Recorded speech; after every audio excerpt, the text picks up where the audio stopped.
We got your Backstage Pass for all things music in the North County and beyond. I'm Sean Logan, and today on the show we've got David McNamara. But before we get to Dave's story, let's take a look at this week in the music section in our area. Let's start with the Poorhouse up in Paso Robles. So again, Poorhouse, Paso Robles, one of the great venues we got up here in the North County, doing live music all the time. Leslie setting up a lot of good stuff. So for Friday, we got Punk in Paso with Urethane, Division 13, Carry the 9, and Latest Regret. I think actually one of our past guests, Jake Durati, is in at least one or two of those bands, so be sure to check him out. Then on Saturday, we've got Club Deviate. They're a dance party with 80s dance and new wave cover band. They've been around a little bit. They'll be there on Saturday. Then on Sunday, we have the Groove Collective. They're a three to five piece R&B band from the Central Coast. I'm not too familiar with them, but it sounds like a good time. Then we have the Club Car Bar, again in Templeton, a great venue that's opened up here recently. They're continuing to put in new acts coming through. On Friday, they've got Deja Vu, Olivia Rodrigo Party with DJ Blade Trip. Again, I'm not familiar with that one, but I'm sure it sounds like a good time. Saturday, we got karaoke. And then Sunday are the B-Side Players. They're from San Diego, and they incorporate sounds of Cuba, Jamaica, Mexico, and Brazil with some funk, rock, jazz, and hip-hop rhythms. Then rolling over to Morro Bay and the Siren, on Friday we have Pink House Band. They're an alternative rock band that performs original music sprinkled with some complimentary customized covers with their set list. And then on Saturday, it's Babes Against the Machine with the Faithful. That's a Rage Against the Machine tribute and a Pearl Jam tribute. So that should be a lot of fun. Then on Sunday, they've got a jazz jam there. Then back over to our neck of the woods in Templeton, Paso area, the Barrel House Brew Company. On Saturday, they've got White Buffalo. He's a singer-songwriter, guitarist. Jake Smith, he was Oregon-born, but then raised in Southern California. He's been touring quite a bit lately, and he'll be in Templeton on Saturday. Then for the big boys, we got Vina Robles Amphitheater on April 27th, ZZ Top. Who doesn't want to go watch this show? The Three Hombres will be there on April 27th. Then on August 24th, we've got Robert Plant and Allison Cross. Robert Plant, Hall of Famer, awesome musician. Then on August 29th, we've got the Beach Boys. Yep, that's right, the Beach Boys are coming back to Vina Robles. That should be a good one. Then on September 18th, Bonnie Raitt. Great guitarist, great songwriter. She'll be there on the September 18th. Then moving over to the Mid-State Fair, we already talked about last week how Zach Brown Band is going to be there on Sunday, July 21st. Well, they've been talking about it on What's Up North County all week. Jelly Roll has been announced, and tickets go on sale this Friday, 9 a.m. for locals and 10 a.m. for everyone else. But that should be a great show as well. Why don't we hit a commercial break right now, and when we come back, we'll be with David McNamara. What's up, North County? This is Teresa Branch with Airflow Filter Service. We are a family-owned business right here in the North County. We have air filters, oils and lubricants, and hydraulic hoses. We provide services that include air filter cleaning, DPF cleaning, and waste oil collection. Come check us out at 1140 Ramada Drive, and we can help you with all your automotive and industrial vehicle needs.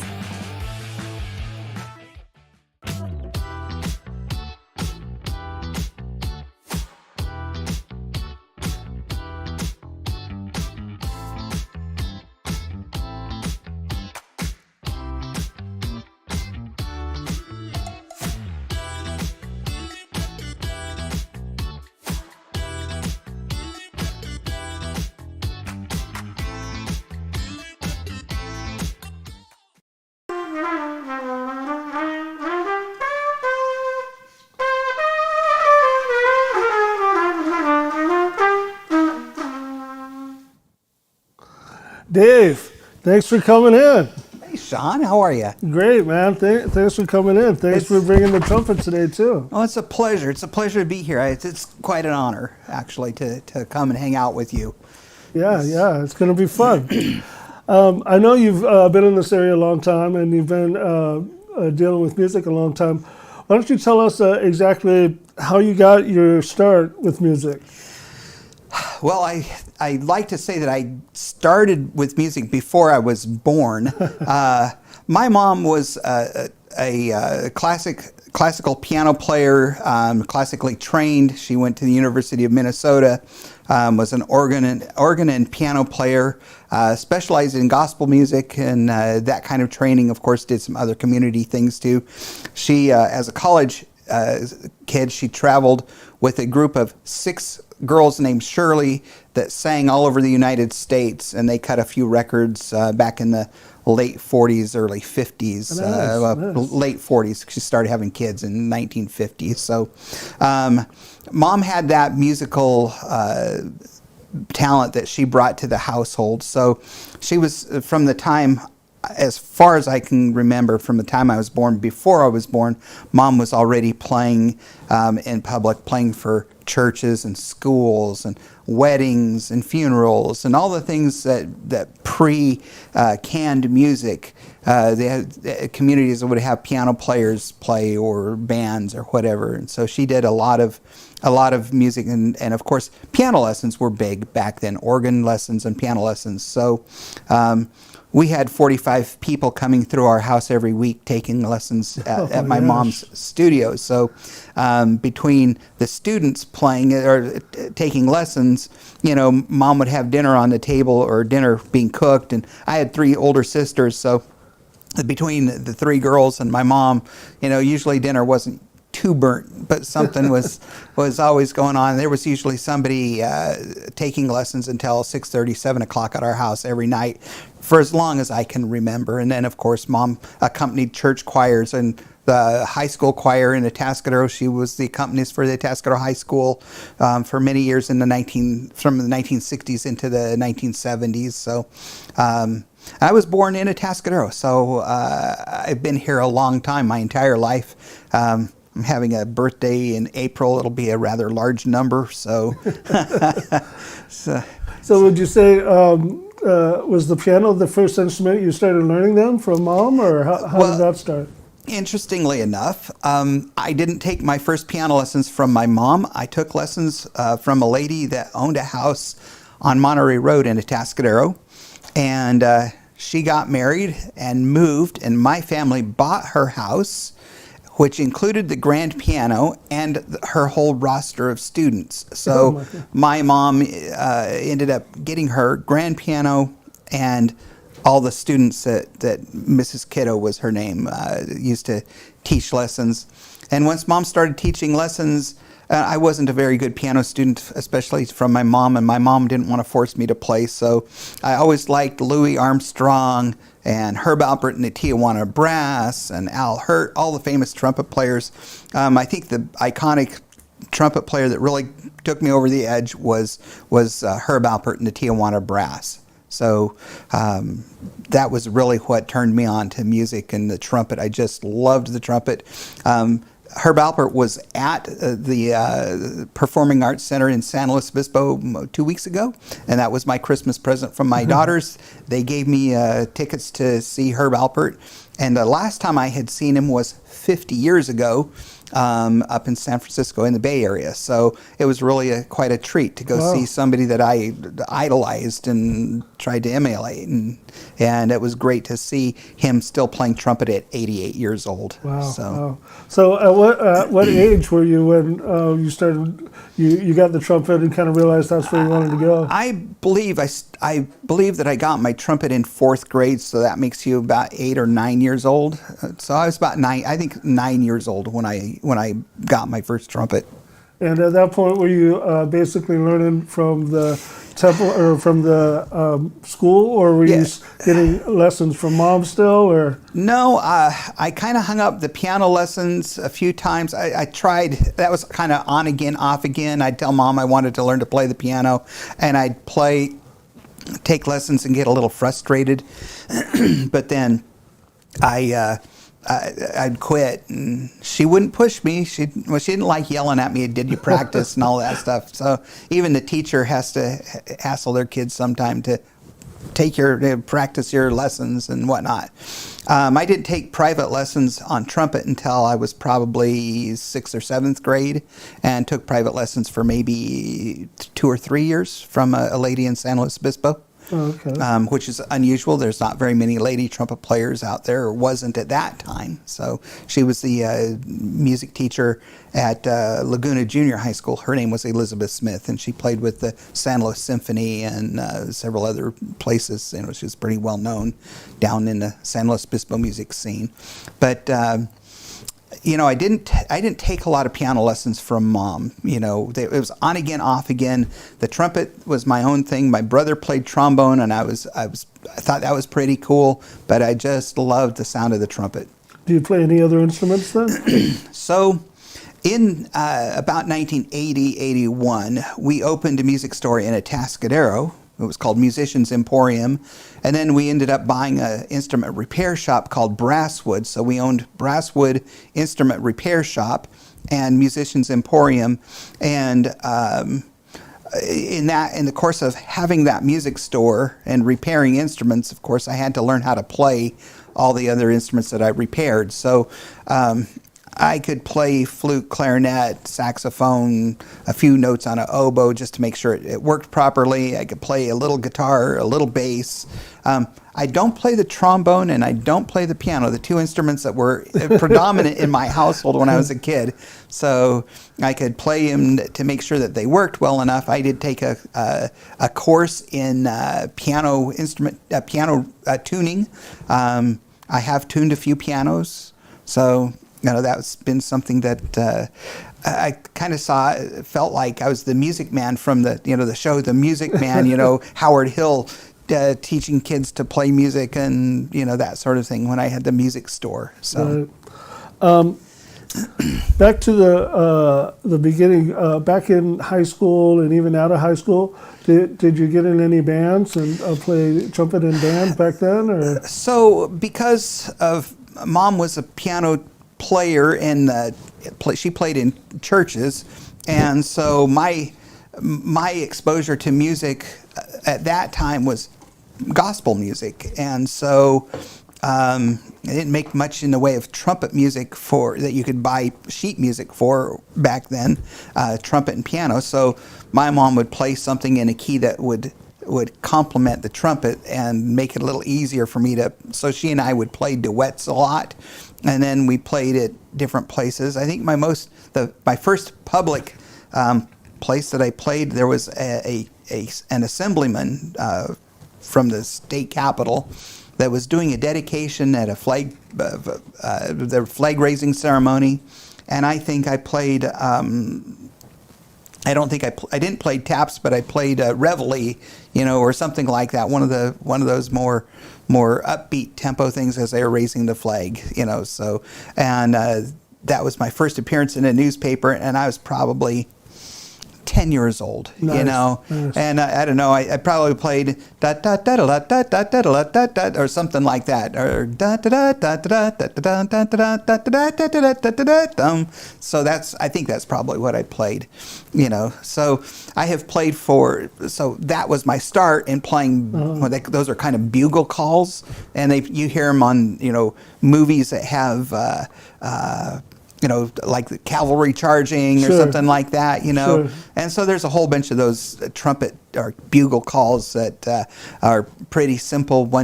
You don't have to have any valves to play it. You can play open, and you use just your embouchure, which is your lips and your air to make the notes go higher or lower. So my first experience in playing out in public was I think a flag raising ceremony at a convalescent hospital at the other end of town.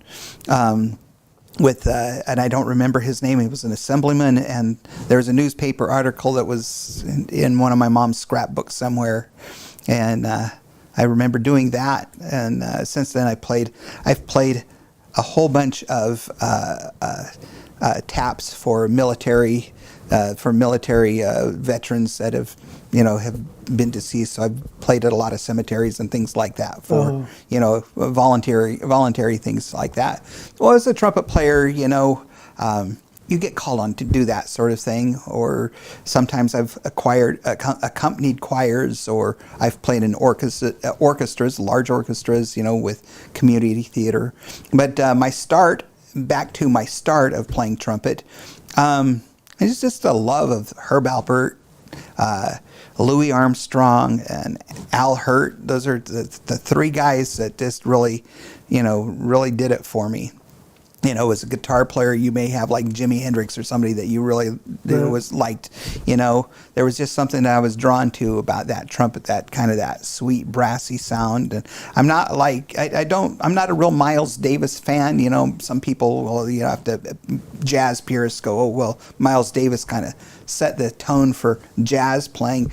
I have a bunch of Miles Davis CDs, and I listen to them, and they're odd. Sorry for anybody that loves jazz and loves Miles, because he was a huge player, and just a huge influence on jazz music. It's not one of those things that I like something that's melodic, that has some harmony and melody to it. And Miles just never went that direction. He always was, played on the outside. Very, very, very talented person. But right. I like stuff that was sweet, and you could sing along with it, or whistle it, or play along, or enjoy. So I just like that type of music, So that's why Herb Alpert. Everybody loved Herb Alpert in the '60s and '70s, because he kind of played that middle of the road, sound that was popular back then. So, right. Yeah. Well, you mentioned Musicians Emporium a moment ago. Let's go back on that a little bit. And how exactly did that come to be with you going in that direction? Well, I was the youngest of 5 kids. My 3 sisters sang very similar to the Andrews sisters. I don't know if you would remember that, but the Andrews sisters were a wartime trio of sisters that sang very tight harmony, and my mom would make arrangements for them, and they would sing, and they sang all over, California, Western United States, and my sisters sang a lot, and I owe my roots to my family, because I was always the little brother that tagged along, and so I really owed my musical roots to my mom, my sisters, my 3 big sisters.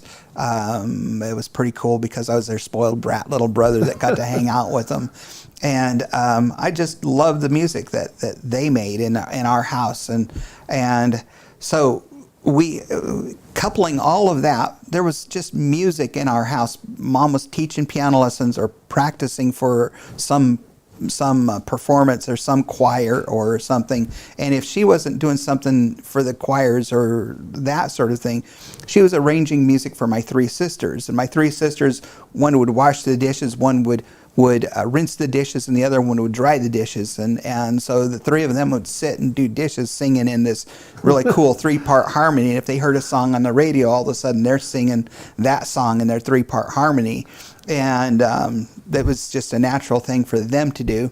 And I just always thought that was cool. I somehow wanted to be part of that, and I really never got to be, because I was a little bit shy back then, believe it or not. And once they got married, my oldest sister got married, I think, in about 1972, and my other 2 sisters and my brother got married all the same year, like in 1974. So it left me at home by myself as a young teenager.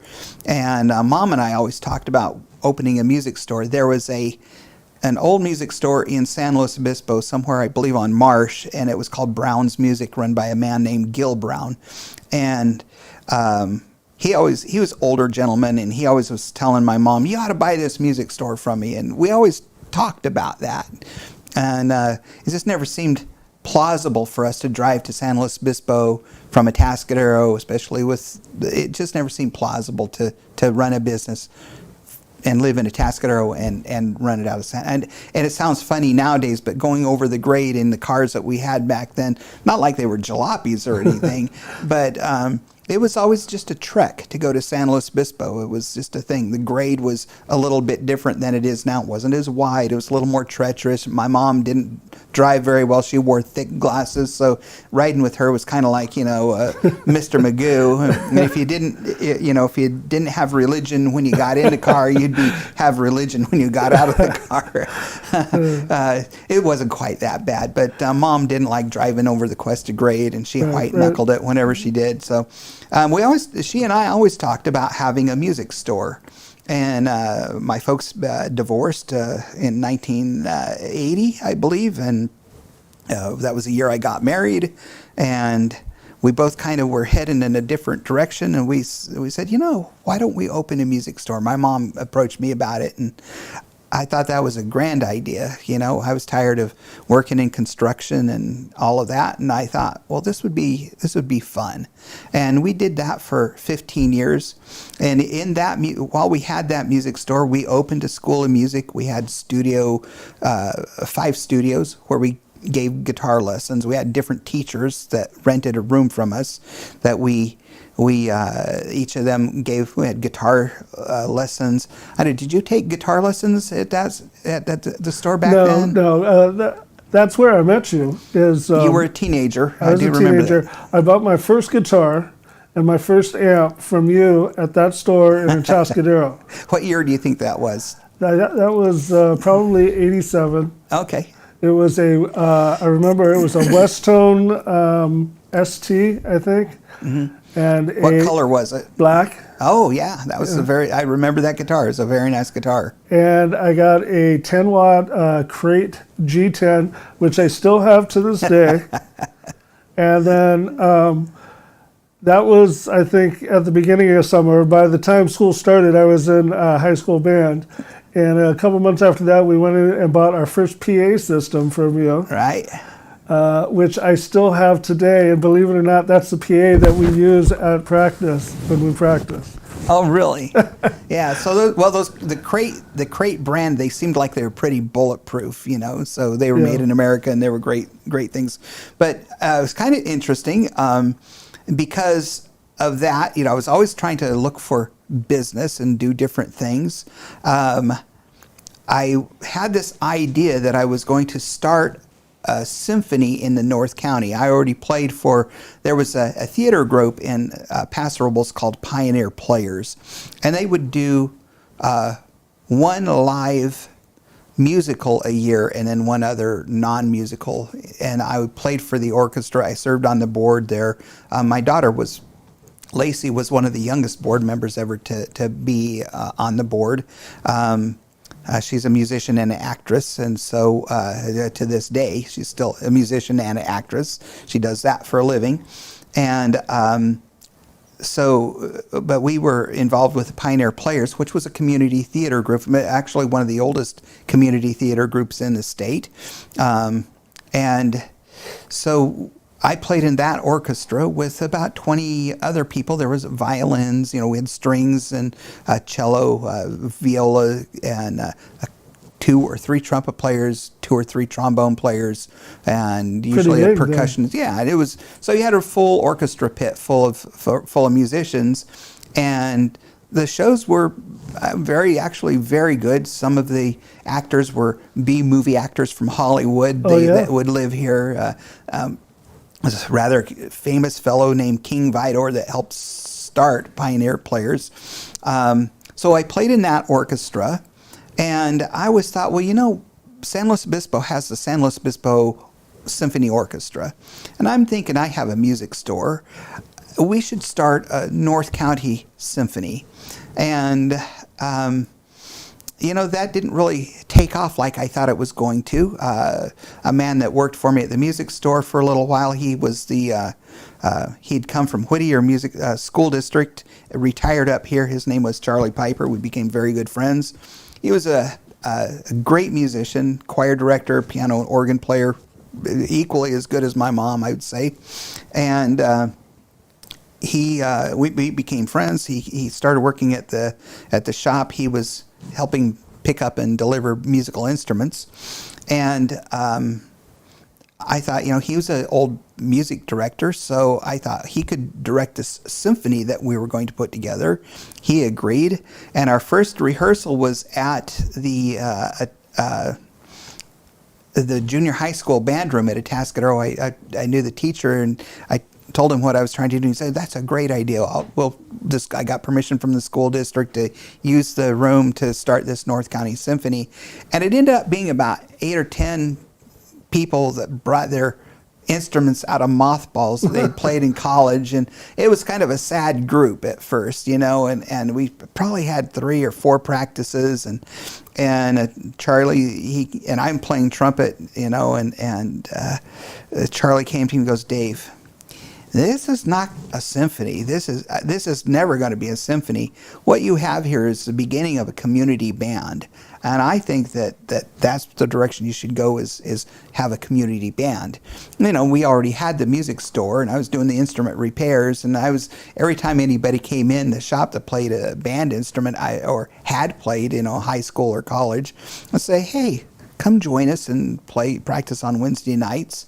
Well, that turned into what is now known as the Atascadero Community Band, and it's still going strong with over 80 players. Oh, that's awesome. A lot of band teachers, retired music teachers, retired professional musicians. If you haven't heard the Atascadero Community Band, it's a real treat to hear them, because I no longer play with them. In fact, at the same time that we started the Atascadero Community Band, I was also asked if I could start a band in Templeton for the school district. I'm a college dropout, and I don't have my credentials, and I told the superintendent, I said, "I'm not the guy you want." He says, "Well, I can't hire a teacher without a program, and I can't have a program without a teacher, so if you started a program at Atascadero with this community band, you can start something with the kids and just become on as a classified employee, like a janitor or something like that.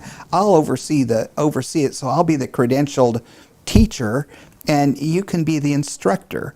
And so that first year, I think it was 1984, Templeton hadn't had a band since the early 70s, and they still had a few instruments, and they still had some old uniforms.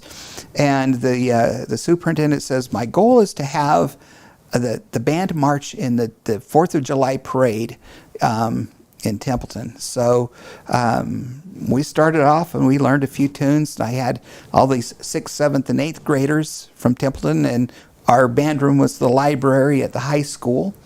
And we started out with 12. I think I ended up with 40-something kids. Oh, man. And believe it or not, we ended up playing at the Templeton 4th of July parade, which was able to prove, the superintendent was able to prove to the board that there was enough interest and that he had a program that he could hire a full-time teacher. So I helped with help write the program so that they had a real classroom full of kids wanting to learn to play music, and from there it snowballed into what is now a Templeton School District music program. So that included the band, which the band director right now is Dave Landers. He's an absolutely fantastic band director. And I don't know who is running the band at the elementary and junior high. And I know they've had choirs there. So it was real nice to know that I've quietly behind the scenes got that up and running. It's just nice to see that. So, and I buy season passes to the football games, so I get to watch all the field shows that the Templeton Eagles put together. If you haven't gotten to see the Templeton Eagles marching band, the Talons, they call them, come to one of the football games next season and watch the Templeton band play. It's pretty impressive for such a little school having such a small group of people. They always win superior awards when they go to competitions. Dave Landers is probably one of the best band directors in the business. And he's known far and wide. He actually writes halftime shows for other high school bands and colleges, and anybody that does halftime shows, he writes those. So our very own Dave Landers in Templeton. If you get to see this, Dave, hey, I'm a big fan, and I love what you've done with the Templeton music program. You're the man. Anyway, and if anybody has seen has had a kid go through this Templeton in the last 15 or 20 years, probably in the last 20 years, they would have had Dave Landers as a band teacher at some point if they took music. So, well, that's awesome that you got that started, definitely. Why don't we hit a commercial break, and when we come back, we'll talk more with Dave McNamara. Hi, this is Dave Story, small game hunter with Story Termite and Pest. We're a full-service termite and pest control company. From rodents to termites, we can take care of all your pest control needs. Call today, we can tailor a pest control program that will meet your needs and budget. Contact us at 805-460-0650 or at storytermite.com. Remember, we don't have customers, we have friends.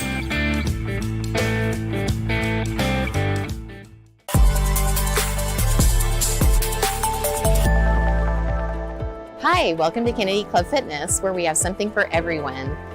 We have weights, cardio, group exercise classes, racquetball, basketball, swimming, and pickleball coming soon. Here at Kennedy, we're committed to health, wellness, and community. Stop by any of our 4 locations: Paso Robles, Atascadero, San Luis Obispo, and Arroyo Grande, or check out our website at kennedyclubs.com.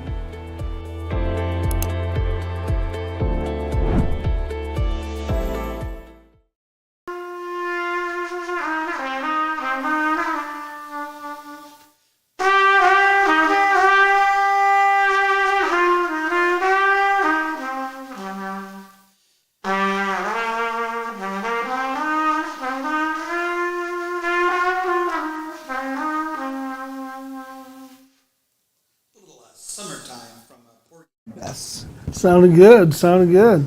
You know, when we have musicians come in here, I usually kind of talk to them about their gear. So why don't you tell us a little bit about your trumpet there? Is it a particular make, or? Well, you know, being in the music business and being an instrument repair technician for well over 15 years, I have had the opportunity to play just about every brand of trumpet that was made. Of course, I have not been in that business for quite a long time, but every time I get my hands on a trumpet, I try to play and see what it's like. My sophomore year in high school, I wanted to buy a silver trumpet because that's what my trumpet teacher played, a silver trumpet. I didn't know what brand she played, but I always knew that I liked it, and it was a good looking horn. It sounded great, and I always wanted to have a silver trumpet. So my grandmother lived in the Bay Area, and we went to a music store. I saved up a bunch of money, and I told the guy I want a professional silver trumpet, and the guy says, I have just the horn for you. And so he takes me to the back room. He pulls it out of the case, sticks it in my hands. It was beautiful, and it said Doc Severinsen on the bell. Who I absolutely love, Doc Severinsen, and he's a great trumpet player, probably one of the world's best, and certainly one of the most notorious trumpet players out there. And I got a Doc Severinsen. It was called a Getzen Eterna 900, which was the model name, and it was a Doc Severinsen model. And by luck and chance and the fact I had no idea what I just wanted a silver trumpet, the guy actually put a trumpet in my hands that I could not find out of all of those years after I bought the horn. I couldn't find a horn that I wanted better, that I liked better. So I'd go to the NAMM show, the National Association of Music Merchants trade shows, and every instrument you could think of that's conceived of in the world, and every brand and every style, they had them. So I'd play those trumpets, and then I'd have pro horns come into the repair shop, and I'd fix the horn and I'd play it. And I always said, if I wanted a new trumpet, but nothing I ever played as well as that Getzen, that 1974 Getzen that I had, and I wanted a new trumpet in the worst way. So about 3 years ago, I went on a mission to actually find another, certainly after all those years, 50 years, they certainly have come up with some instrument that I would certainly like as well, if not better. And I didn't want to just get one that I liked as well. I wanted something that I liked better. And so we went on a road trip. We took my in-laws up to Washington to visit with family. And while we were there in Spokane, I hit a couple of music stores up there, and there was this one music store that had, they brought out a dozen horns for me to play, and I sat and played them for an hour, maybe two, and this one particular trumpet they had, it was a Bach trumpet. Bach is a well-known brand. Stradivarius Bach is very famous, and I repaired lots of them and never thought that, I was never that impressed with them. They just seemed like it's a nice horn, but it wasn't anything that floated my boat. But this one trumpet in particular just really stood out. It played very easy. I could play high notes on it. I could really scream on it, and which I'm not doing here because we're in a small studio. I don't want to break your microphones or your speakers. So thanks. But I was, playing hard, playing quiet, and ran the trumpet through its paces. And I told my wife, I said, "Man, this horn is just great." And she said, "Well, why don't you get it?" I was like, "Oh man, it's really expensive. I don't think that, I'm going to Las Vegas in a few weeks. I want to go hit a couple of music stores, at pawn shop or something like that, and I feel like maybe in Las Vegas I'll find the right trumpet." And so we left, and she said, "I'm really surprised you didn't buy that horn. Do you want to go back and get it?" And we're like driving out of town, out of Spokane, on our way back to Templeton. I said, "No, I don't know. I like it. I've never played anything I liked better, but I don't know if I just don't know if that's the horn for me." So she said, "Well, I'm surprised you didn't get it." Well, a few weeks passed, and she says, "You ought to call that music store, see if they have that horn still, and you ought to buy it." And I'd gone to Las Vegas and played another dozen trumpets. Actually had gotten a job offer while I was there playing some horns, and the guy said, "So you play pretty well." He was talking about that, and I said, "Yeah." I said, I had a music store and a repair shop. "You're a repair technician?" I said, "Well, yeah. We need a guy that knows how to work on trumpets and brass, and if you want a job, you play really well, and if you're as good on fixing them as you are playing them, then you have a job here." And it's kind of thanks but no thanks, because I'm from the Central Coast, and I don't know, moving to Las Vegas for a job over there would be, I can't imagine them making a lot of money over there. But there's only one big repair shop there, and that was at that music store. But all the horns that I played there, they were good. They were just as good as the one that I grew up with, but it wasn't still the one I wanted. And so my wife Shelley says, "You ought to call that music store up in Spokane and see if they still have that trumpet." So the one thing about any instrument, the more high-end horn you get, or whether it's a guitar or a piano, you get to a certain level they're made by hand, and each horn, even though it's the same make, the same model, maybe it was made on a different day, maybe it was a Monday after the guy was hungover when he was building it or something. You know, each instrument, I don't care if you're playing ukulele or you know, a Stradivarius violin, they all have their own voice. They play a little bit different. They have a different feel, a different sound, and that instrument, the feedback you get from that instrument is always different. You know, I know that guitar players are the same way. When you have that guitar in your hand, the feedback that you get from that guitar, what it's giving you, what you're putting into it, it speaks to you differently. Right. And so that's why playing dozens of instruments, probably hundreds of instruments in my case, they all felt a little bit different, and not enough. There wasn't enough difference for me to trade in my old Getzen that was 50 years old, and so I did call that music store, and the guy I had talked to, I asked if his name was Matthew. I said, Matthew, you remember me? I was there playing trumpets, and they had this one trumpet. Oh, so that Bach, and that's this horn.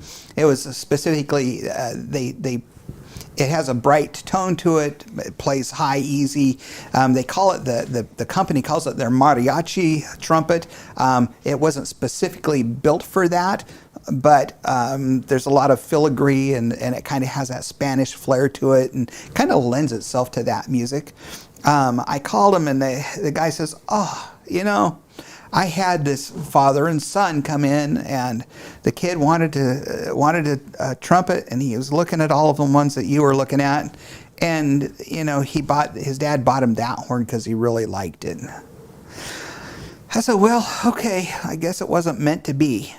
Well, I kind of forgot about it, and that was like in March, and my birthday is in April, and I went to dinner with my family, and sitting at the dinner table, we were at a little restaurant in Los Osos, and in comes this box, and I open it up, and I pull out this trumpet. My wife had set the whole thing up with the guy at the music store to kind of throw me off the scent, that she bought this trumpet for me for my birthday a couple of years ago, 2 years ago actually, and it's a great horn.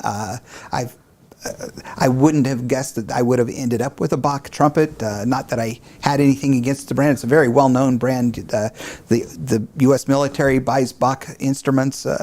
Cal Poly, I think their whole trumpet section is Bach trumpets. You know, there's literally hundreds of well-known, handmade, small craft-style trumpet companies out there that build, you know, a few run in a year, but this particular one, I was fortunate enough. You could have knocked me over with a feather. I was literally speechless, and my wife, I'm staring at it, and my wife says, "Aren't you going to say anything?" And I said, "I don't know what to say." I said, "Is this the horn from Washington?" And she goes, "Yeah, I called him up and had him send it to me, and yeah, that's the horn." So this Bach trumpet, it's a bronze bell made out of brass. It's got some really cool features to it, and it plays like a dream. And so, man, that's an awesome story about your wife getting that. Yeah, it was really cool. Then oh, my phone's going off. I'm sorry. I'm gonna shut this thing off here. Anyway, so when she, let me ask you this. So when she got it, was it after the Vegas trip? Was it before the Vegas trip? It was after the Vegas trip. So okay. Because we actually went, we got back to town, and like on a Saturday or a Sunday, and turned right back around because I had some business to take care of in Las Vegas. So we were headed to Las Vegas for a business trip, and the other was to visit family. And so I just figured if I had time, I'd stop at a couple of the music stores. There's some nice music stores in Las Vegas, and some pawn shops too, because you know there's always starving musicians in Las Vegas, and you know they're hawking their instruments or whatever. So I just figured I'd find a good horn somewhere, you know, and I never found anything that played as nice as this particular horn in my hands. Now, there's some great trumpet players out there that play other brands and other things, and I don't specifically endorse any particular brand. It just this particular trumpet fit my playing style. And What about the silver one? Do you still have that? I still have it. I still play it. I also have, when I had the music store, I didn't bring it with me, but I also have what's called a flugelhorn. If you remember, there was a horn player named Chuck Mangione that played a song called Feels So Good, and that made the top 10 charts back in the 70s or early 80s. I don't remember what year he was popular. I mean, he was kind of the Kenny G of trumpet players, you know. He played this flugelhorn. It's a bigger horn. The trumpet is a real tightly wrapped horn. A flugelhorn has a bigger bell and a much fatter wrap, and it's kind of a sound between a trumpet and a French horn. So if you know what a French horn sounds like, has that fat sound, plays like a trumpet, is kind of a trumpet's cousin. Most trumpet players aspire to own a flugelhorn. Fortunately, when I had the music store, one of the companies that I had the franchise to sell their instruments, they had this really cool flugelhorn, and I custom ordered it for myself. It was made in Paris, and it was shipped to me, and it also plays incredibly well.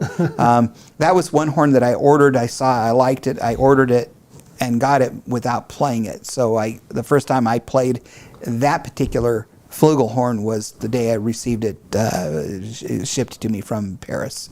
So, but I had played one from that company at the NAMM show and fell in love with it then. So, and every trumpet player that plays beyond high school, college, everybody wants to play the flugelhorn because Chuck Mangione, and there's some guys that play jazz players that are maybe lesser known that play flugelhorn. If you were to come and listen to my band Soleffect, I usually play 2 or 3 songs on the flugelhorn. So it's a softer, more French horn sounding sound. The flugelhorn I have is a real fat sounding, real soft, full sound.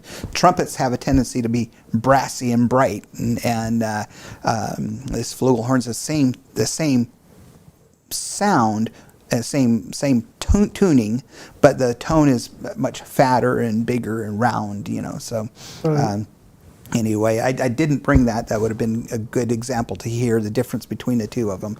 It has that kind of somewhere between French horn, trombone, but it's in the range of a trumpet. So, yeah. And you were asking a little bit about this particular trumpet. I have acidic hands, and I usually wear a glove, a golf glove of all things, when I play my trumpet. On my silver horn, this is called a valve protector. This is a little black leather valve protector here, and your hand goes here, and the acid in my hands have kind of eaten through the silver on my Getzen trumpet, and I want to, since I play so much, I want to preserve the finish on this horn. This is a lacquered horn, so the way they do this is a little different. Brass and bronze, it wants to be kind of a brown dingy color.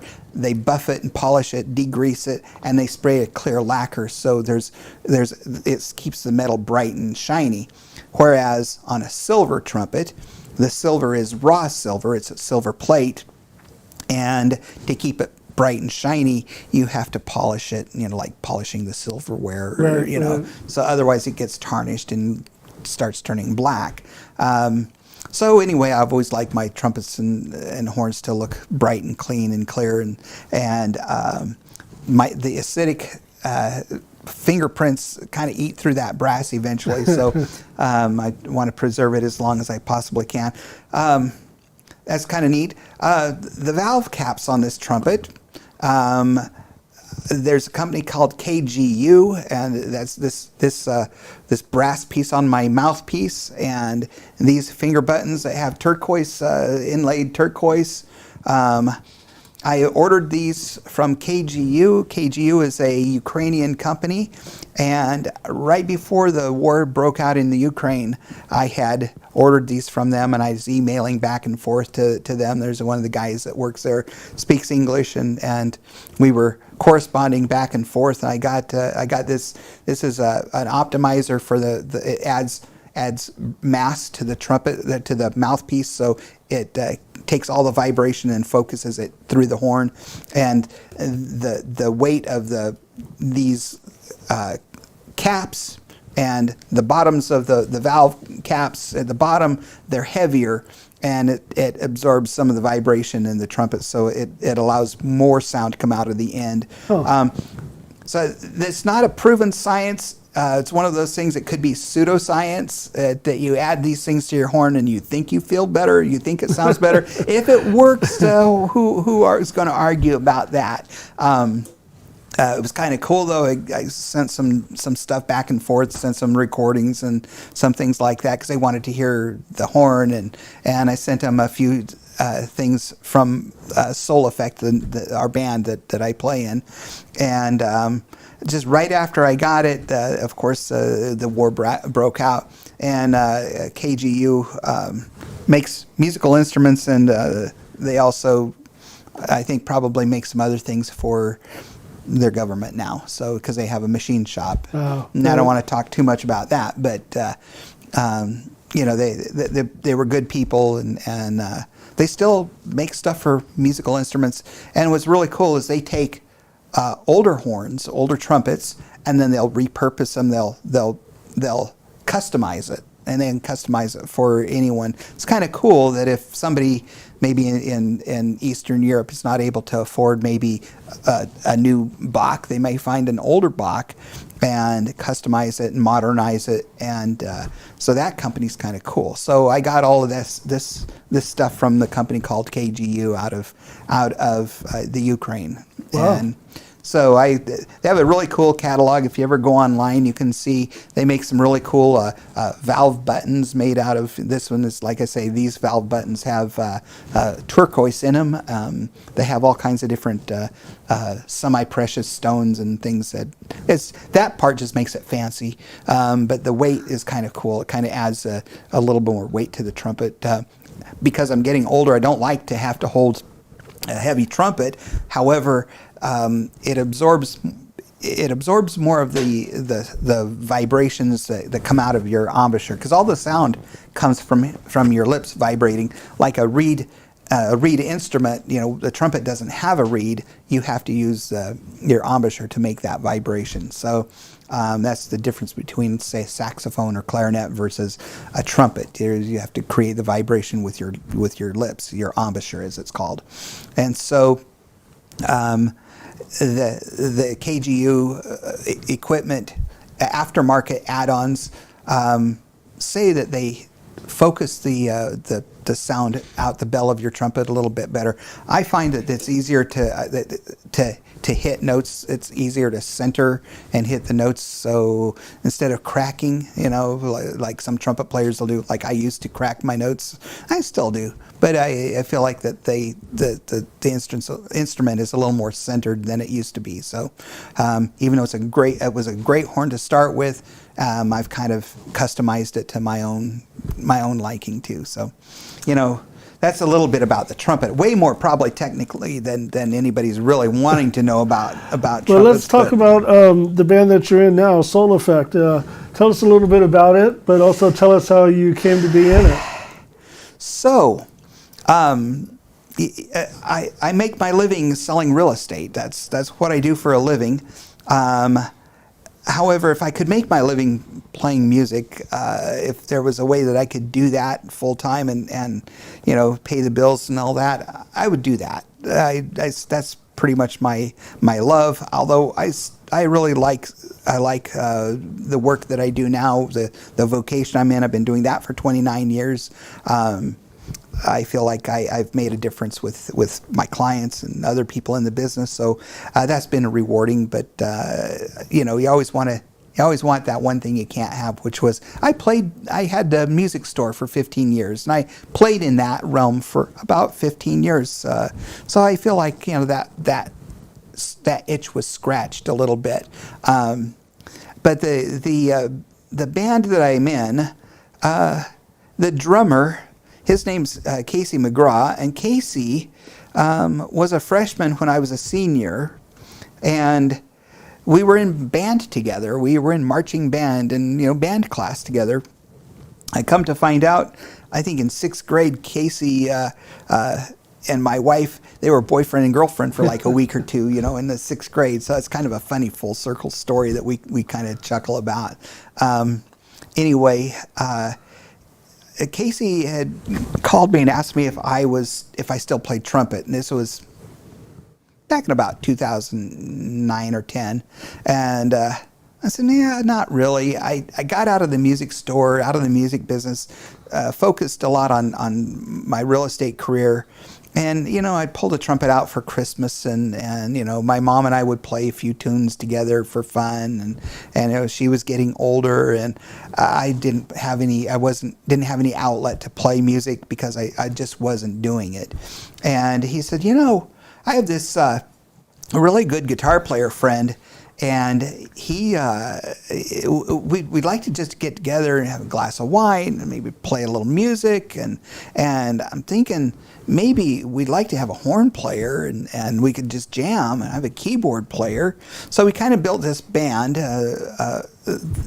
and that ran its course. Bands are kind of an interesting thing, you know, when you're running through bands. Musicians have a tendency to be a little bit egotistical about their playing, and they have to have the right combination of people to get along with each other. I think sometimes that also comes with maturity. But that band ran its course, kind of quit playing for a little while, and I made a comment, oh, I'd sure like to play in another band again, because I really miss that part of my life is missing. And it wasn't a month later, I get a phone call from Casey again. He says, hey, I've got this other project I'm working on. We've got these 2 girls that sing, and we've got a bass player that plays, and I think that it would be kind of fun to add the trumpet to this group. It'd just be you playing trumpet. You have guitar, trumpet, bass, drums, and these 2 girls that sing cool harmonies, and it would be really fun to do that. It'd be a kind of fun project. And that was probably about 5 or 6 years ago.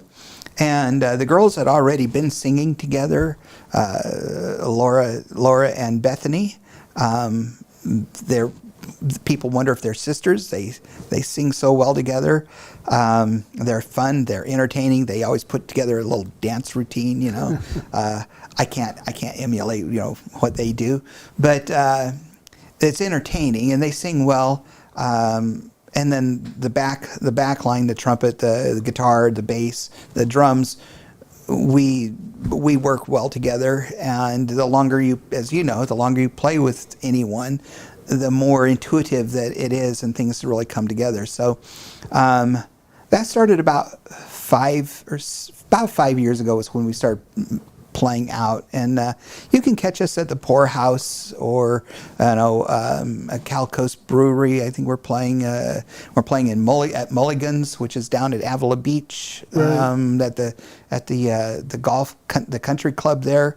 That's actually one of my favorite places to play is Mulligan's, because you're out there at Avila Beach on the golf greens. It's beautiful. They have nice tables and chairs set up, and it's always a fun place to go, and you can't have a bit more beautiful backdrop than the ocean right there. And Avila Beach's weather is usually pretty good, so we're playing there in April.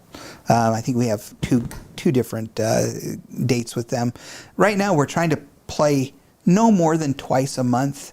There's been a few months that we've had 5 gigs in 1 month, and if you have other jobs and the girls have kids and you have other family things going on, and it's kind of hard to get 7 people, because we have 6 people and a sound engineer, And so that's the total of 7 of us. And if it's hard to get 7 people's schedules to jive.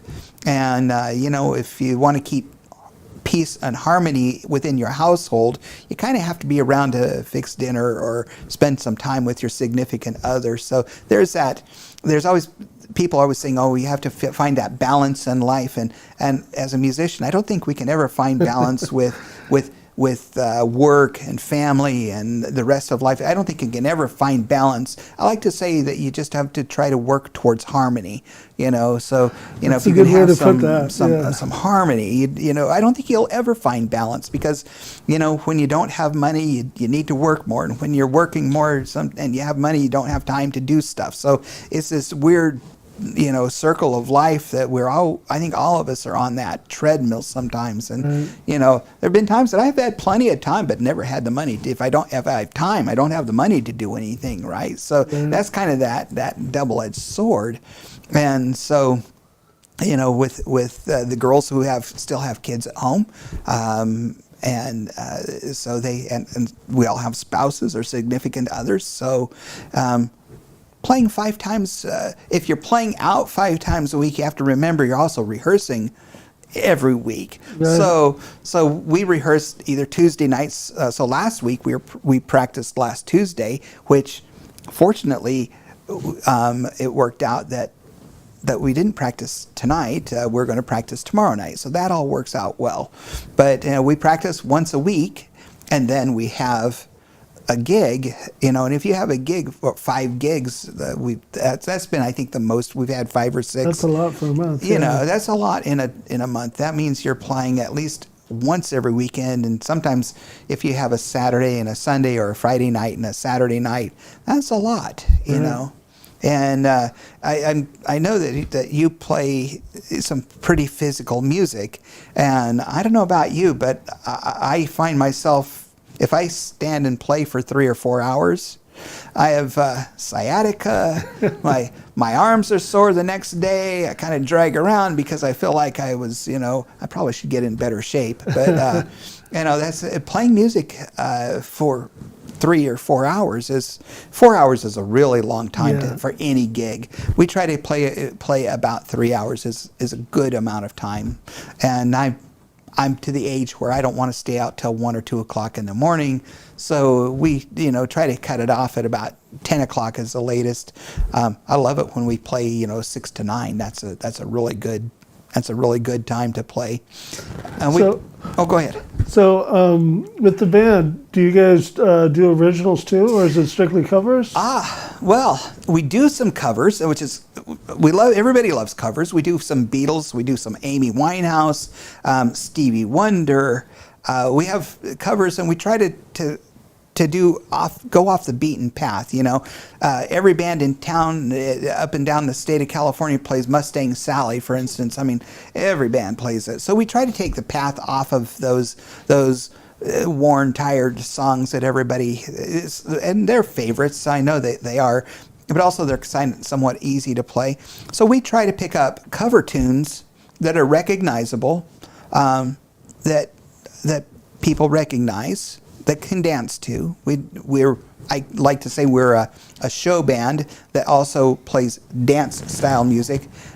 I like to call it, kind of a fusion funk rock band, and I don't know if that's a genre or not, but we kind of take this fusion. It one, so. Yeah, we make it one. The trumpet, I try to add that kind of jazz angle, so that it has, that kind of jazz feel to it.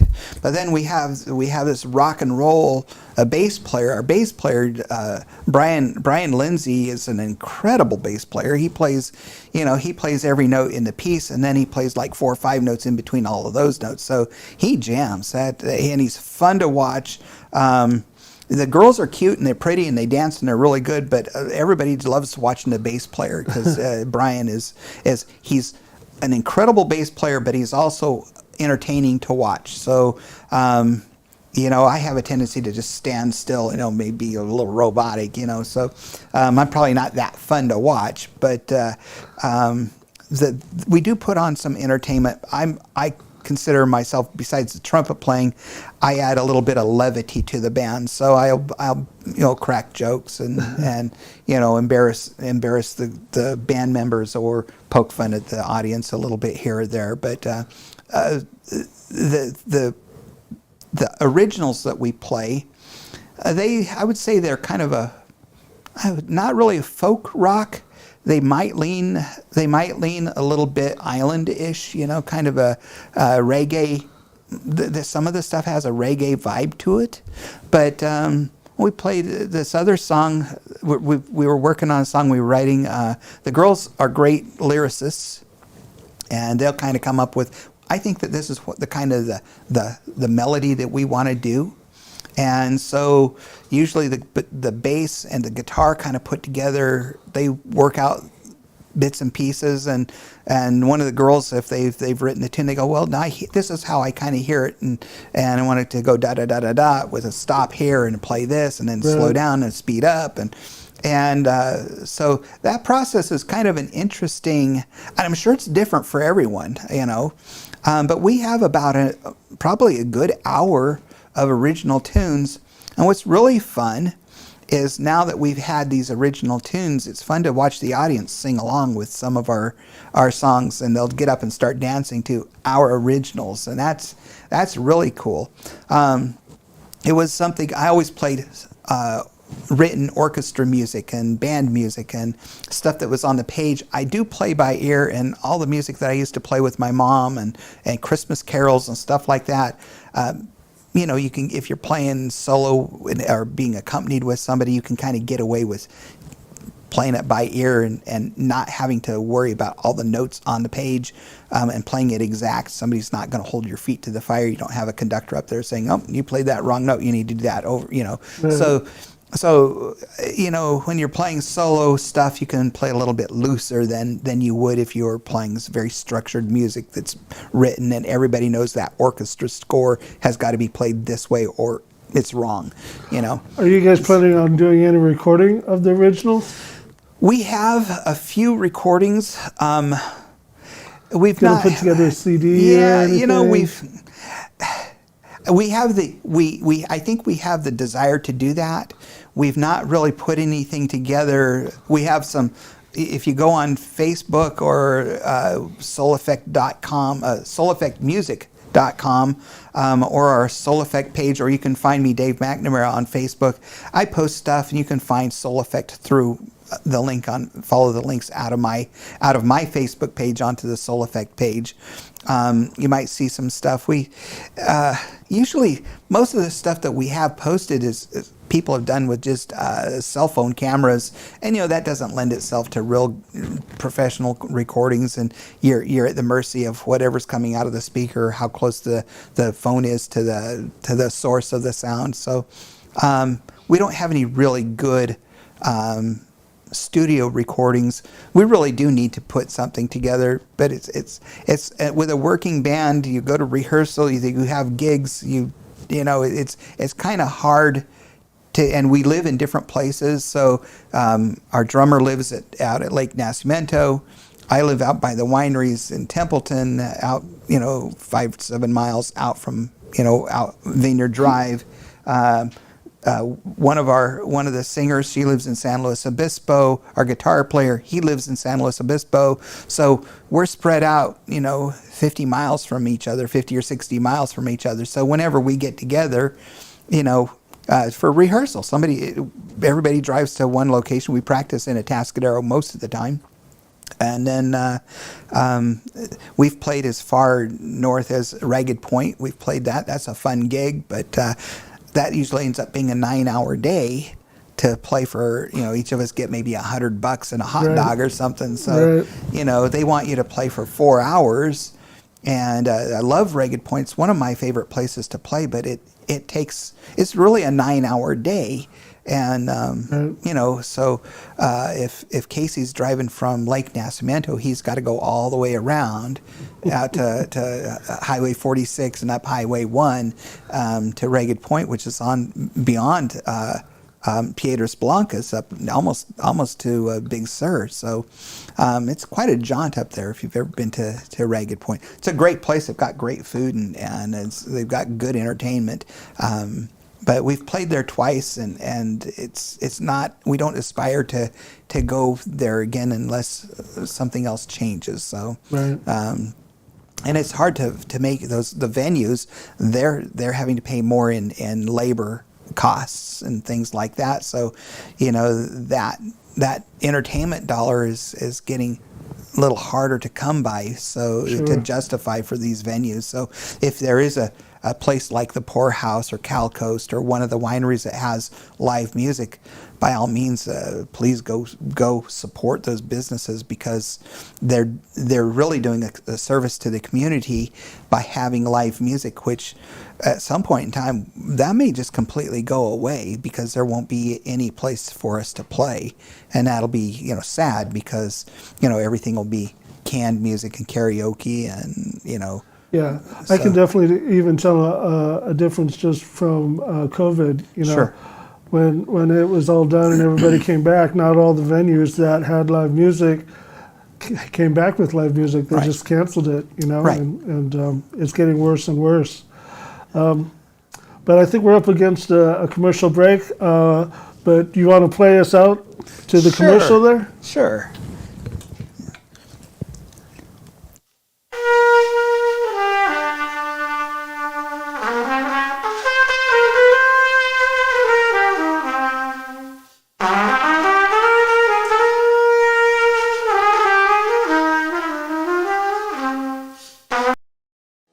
What's up, North County?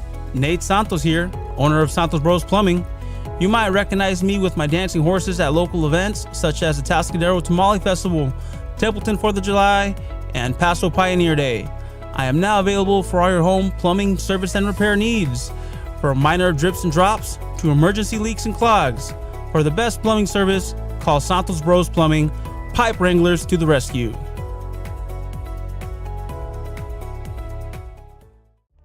Atascadero isn't your standard getaway.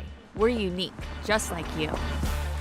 We're growing, transforming, and figuring it out as we go. We're a town filled with innovators, artists, makers, and game changers.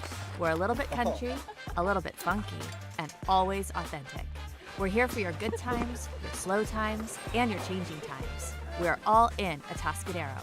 Come see for yourself. Learn more at visitatascadero.com.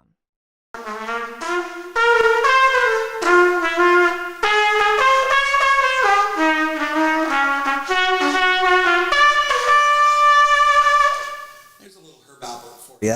Nice.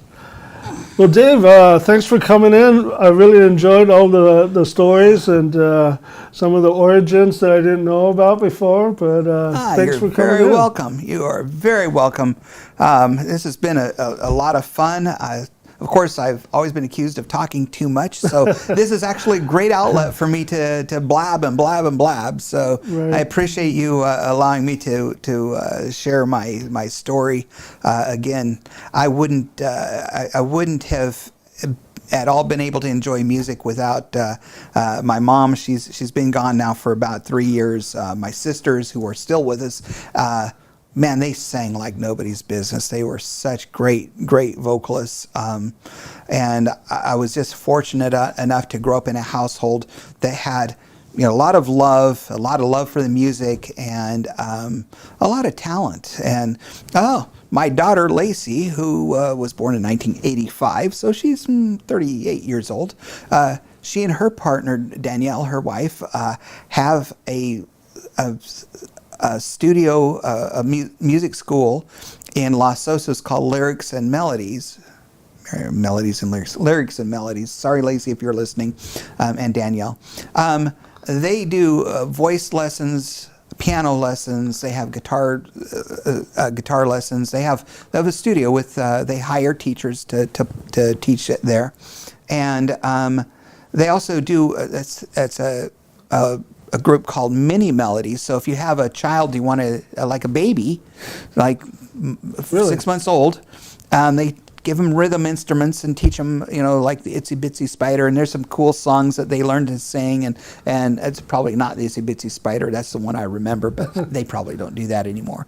But they give them rhythm instruments and hand drums, and they have ukulele classes. And the kids, my grandkids have gone to those classes, to their aunt's classes.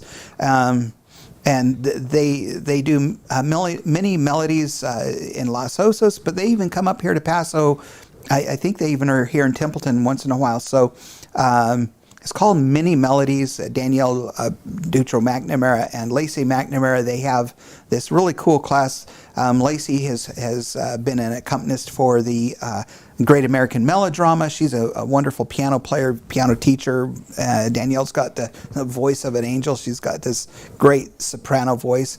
If you ever get a chance to hear them play, I just share that because that was the environment that I grew up in, and then now my daughter has gotten to grow up in that. She grew up in the music store, and she now my grandkids are exposed to this music too. So music's one of those things that I encourage you to explore.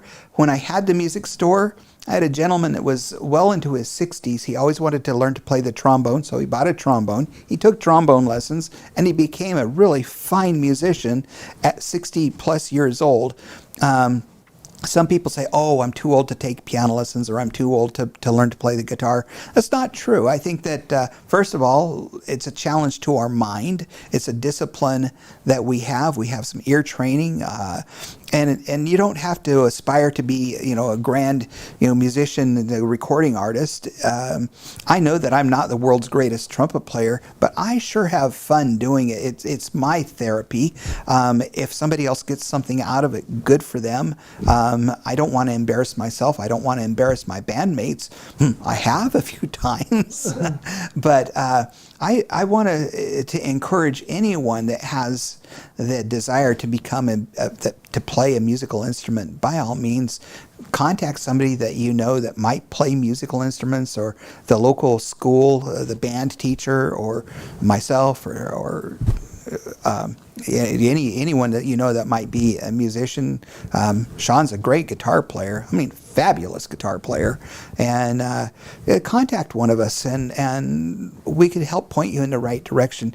You don't have to become a virtuoso, but it's also a lot better than sitting there watching TV or meaningless TikTok videos or something. So spend your time doing that. Well said about music. Definitely needs to get more forefront for people coming in. Yeah.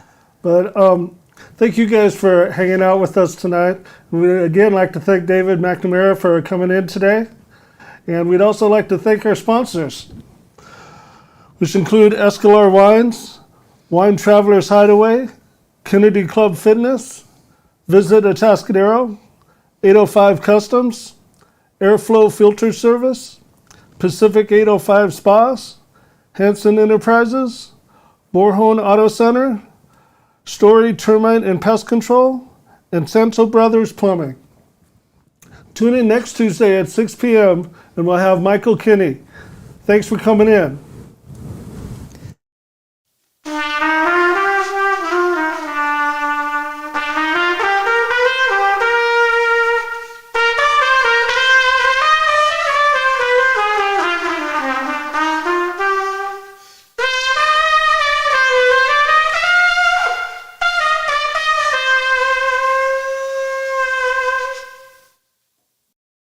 Hi, this is Dave Story, small game hunter with Story Termite and Pest.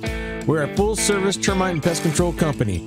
From rodents to termites, we can take care of all your pest control needs. Call today. We can tailor a pest control program that will meet your needs and budget. Contact us at 805-460-0650 or at storytermite.com. Remember, we don't have customers, we have friends.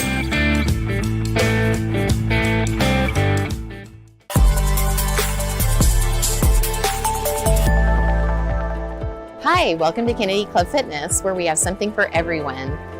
We have weights, cardio, group exercise classes, racquetball, basketball, swimming, and pickleball coming soon. Here at Kennedy, we're committed to health, wellness, and community. Stop by any of our 4 locations: Paso Robles, Atascadero, San Luis Obispo, and Arroyo Grande, or check out our website at kennedyclubs.com.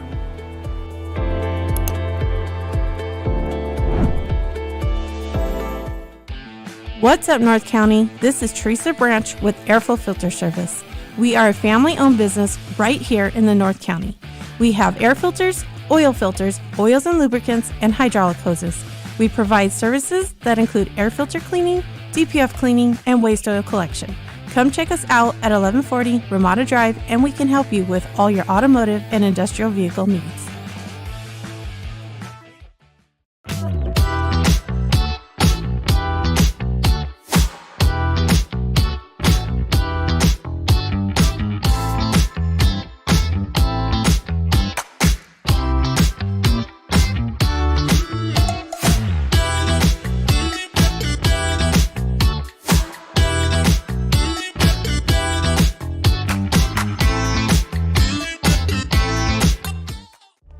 Atascadero isn't your standard getaway. We're unique, just like you. We're growing, transforming, and figuring it out as we go.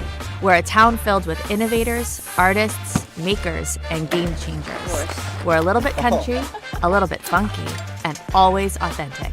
We're here for your good times, your slow times, and your changing times. We're all in Atascadero. Come see for yourself. Learn more at visitatascadero.com. What's up, North County? Nate Santos here, owner of Santos Bros Plumbing. You might recognize me with my dancing horses at local events such as the Atascadero Tamale Festival, Templeton 4th of July, and Paso Pioneer Day. I am now available for all your home plumbing service and repair needs, from minor drips and drops to emergency leaks and clogs. For the best plumbing service, call Santos Bros Plumbing